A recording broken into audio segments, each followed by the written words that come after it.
So preseason testing is complete. We had 3 days, 8 hours each. What are the main conclusions?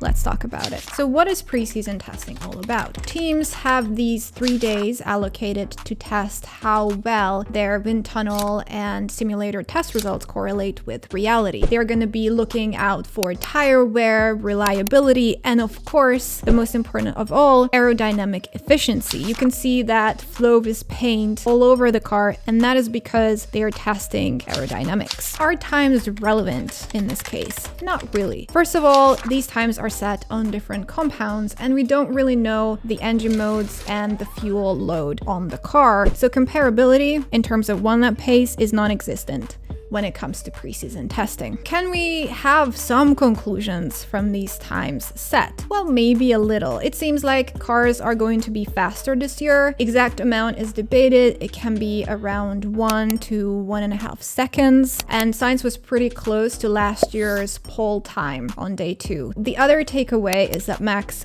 will be fast. He was cruising on those C3 tires, not really far behind off of those who went with softer and fresher tires, and he was really not breaking a sweat, so yeah, you can expect Red Bull to be rapid. So what about tire allocation? In terms of compounds, we go from C1 to C5, that is going from the hardest to the softest compound. Each team had 35 sets of tires being allocated to them, and they could elect the exact quantities that they wanted from each of these compounds. For the majority of this preseason testing period, teams opted to use a C3 tire, which is going to be the softest compound on the Bahrain GP. You can see that McLaren and Alpine didn't even bring C4 and C5 tires. That is because their soil focus was on testing race pace and reliability. We cannot talk about preseason testing without touching up on technical advancements. While everybody was trying to mirror previous year's Red Bull designs, Red Bull themselves said, you know what? I know that you will be trying to catch up. I'm going to do something radical. And so they took inspiration from last year's Mercedes design. They do not have a zero pot structure. What they have instead is a little bit of an inverted side pod duct and a vertical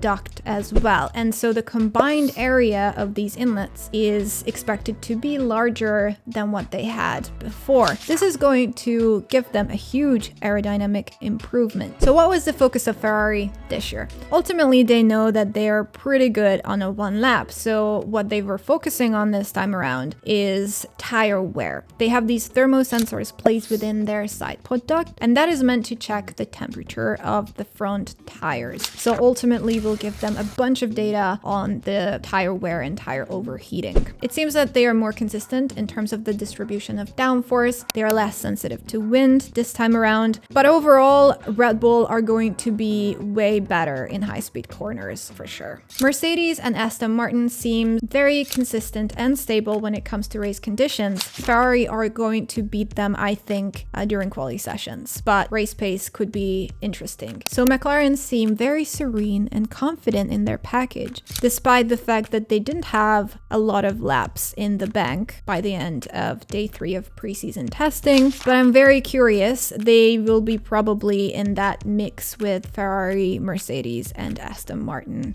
So what about the rest of the field? Alpine brought a totally new concept. I don't think that the team has a firm grasp on these changes yet, so drivers aren't very confident in that package just yet. RB, they seem to be very fast. Now, people say that that's because of the stronger collaboration between them and Red Bull. We'll have to see how well they do during the entirety of the season, because sure, Bahrain is going to be their track with those slow corners, but as soon as the likes of Sauber, Alpine, and Williams start to understand their car, they may catch up to them towards the second half of the year. So what about Sauber? They went with previous year's Red Bull designs in terms of their nose, their suspension, and side pod, but they have a lot to understand, I feel like, at this stage. And Williams, they're seemingly trying to deviate a little bit from Mercedes. We know that Williams didn't take the suspension and gearbox changes that both Mercedes and Aston Martin opted for. Instead, they have invested in other aspects of the car. car, which is aerodynamics, probably because they had a pretty substantial wind tunnel time. So Haas, they were pretty consistent. They had a lot of laps in the bank, but they seem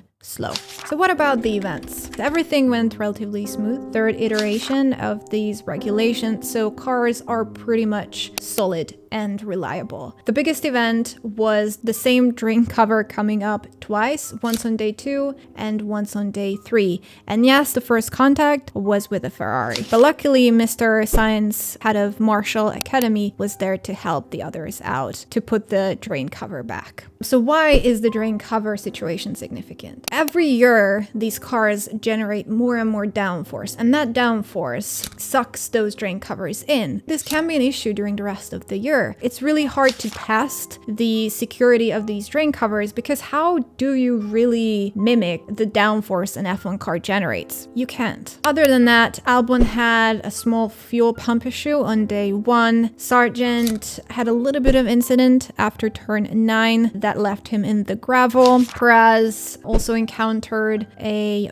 brake overheating issue on day 2, so he had to wait a little bit till he could jump into the car. But other than that, things were quite solid and not very eventful. So overall power structure, what are my predictions here? I think that there is little debate in that Red Bull are going to be the fastest this year. Other teams may try to catch up, and I can see them being close towards the end of the year, but I think the championship is going to be taken by Max, and the podcast is going to continue. I don't know if it's going to be Ferrari, McLaren, maybe Mercedes or Aston Martin who can grab that second place. It will definitely be the year of development because these teams will be doing everything in their power to beat each other and end up second in the constructorship. So what about the midfield? RB seem very fast, so I would predict them to be ahead of Alpine, but only at first. I think once Alpine get a grasp on their car, they can be faster than RB, but RB also seem to have a lot of potential, at least on these slow corner tracks.